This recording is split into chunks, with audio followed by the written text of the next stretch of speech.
by immense grace of our Guru Maharaj, His Holiness Maharanyam Shri Muralidhara Swamiji, we are relishing the meaning of Kalidharma Undiyar composed by our Swamiji. Today we have to see verse number 22. So in that verse, it's a very beautiful verse. Let's look at the verse first and then let's dive into the meaning. Aragum nilayillai. Can everybody please repeat? Aragum nilayillai, arivum nilayillai, arivum nilayillai, arthamum nilayillai undi para, arthamum nilayillai undi para, arindum mariyadade undi para, arindum mariyadade undi para. Repeat together.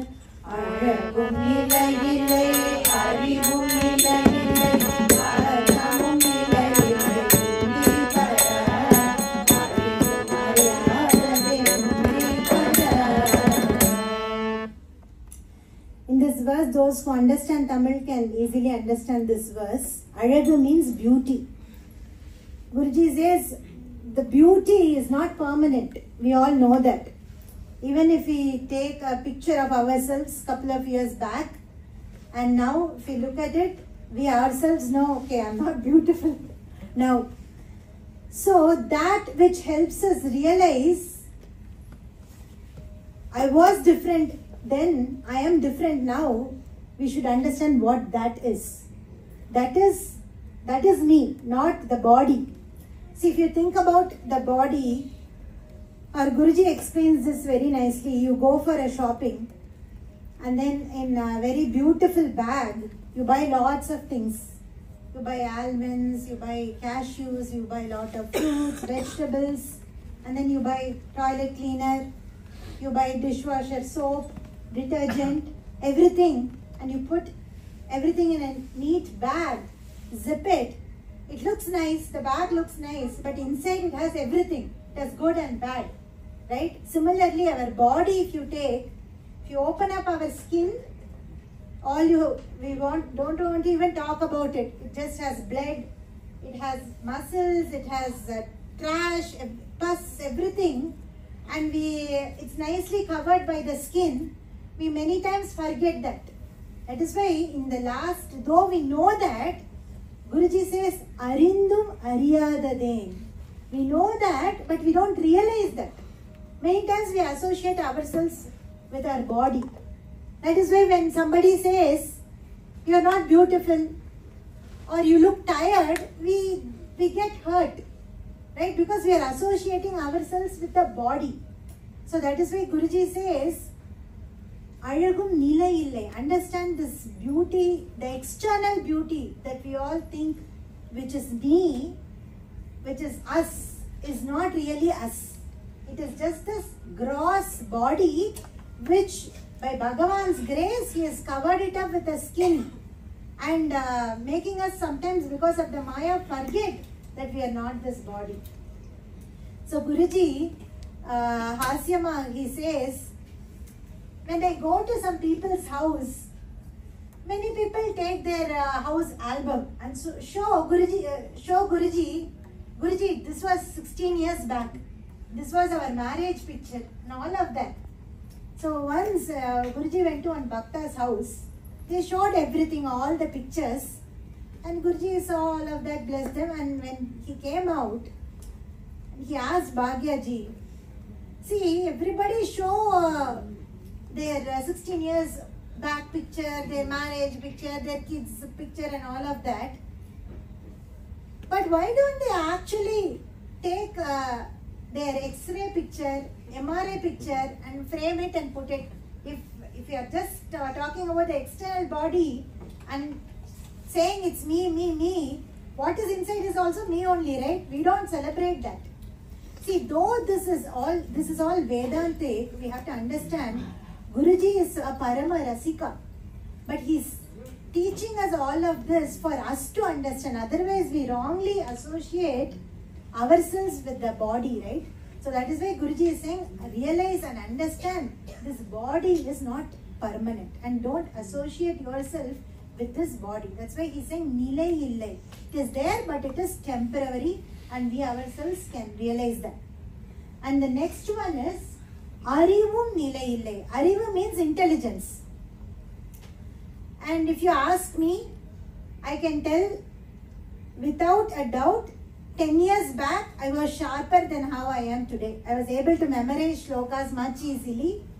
And now it has slowed down, definitely. It's not like how I was when I was young. So we can tell, though we have that intelligence, it's not permanent. Today I might be intelligent, tomorrow I don't know. It's very temporary.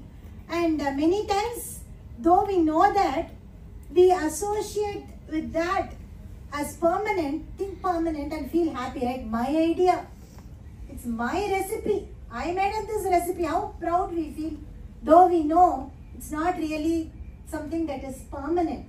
It is very temporary. Here, Bhagyaji quotes how Guruji explains this with life of two Mahatmas. One is Sri Chaitanya Mahaprabhu.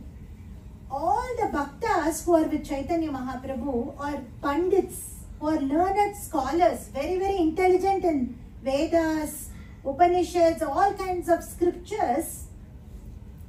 But when they came in front of Mahaprabhu, their intelligence, whatever they have understood from the textbook, which is not an anubhava, is zero. And they all fell at the feet of Mahaprabhu. Though they were all pandits, it's all theoretical knowledge when you don't have anubhava, so it becomes zero in front of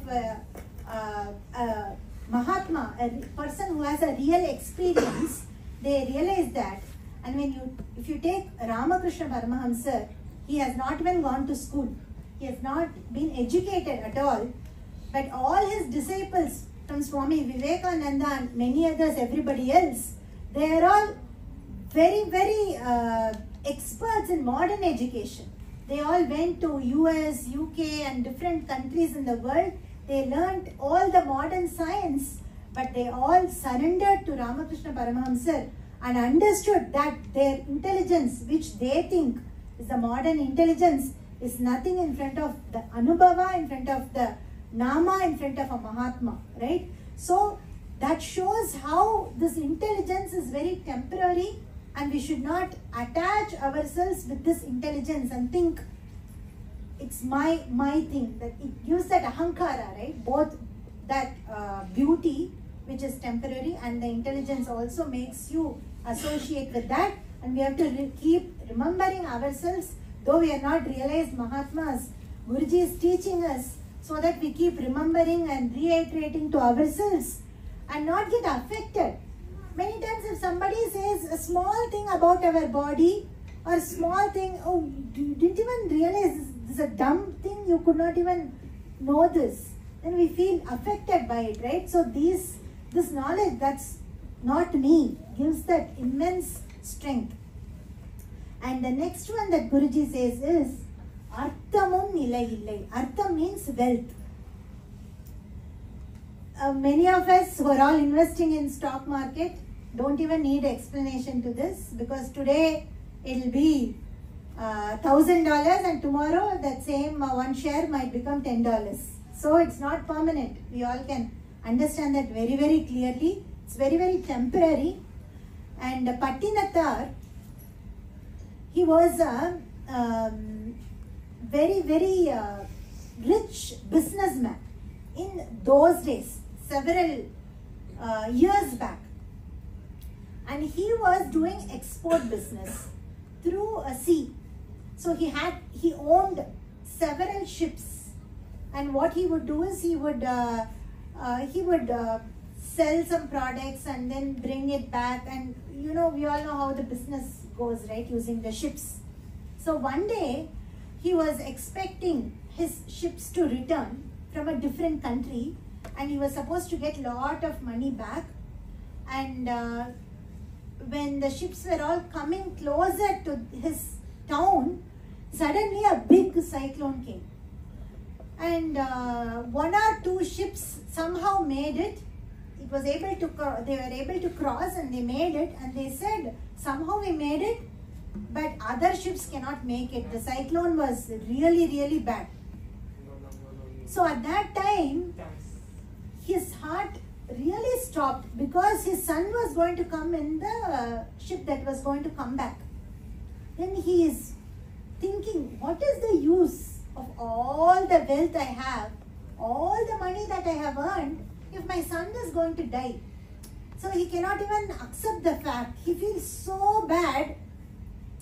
He is going to his puja room and he is praying to Bhagavan, Krishna, please somehow bring my son back. All I need is my son should come back safe. I don't want anything else. And if my son comes back safe, I will just give up this business mind, which is constantly thinking of profit. How can I make more money? How can I make more money? How can I multiply? That's how he's always been thinking. He's saying, Krishna, I will give up all of this. I will surrender to you. Please somehow bring my son back. And he's praying so much sincerely. And after a couple of hours, by Bhagavan's grace, his son arrived back. His ship was has returned, and his son comes. He is hugging him so much. He is so happy to see his son back. And he was talking about how he really surrendered and prayed to Bhagavan when he was not coming back, and all of that, all those emotional moments of hugging and all of that happens. And after a few minutes, he's asking his son, okay, how much profit have you made? Then his son is telling him, do you remember, Daddy, do you remember what you prayed 1 hour back when I was not going to come? Now your mind went back to your business mind. What money did you make?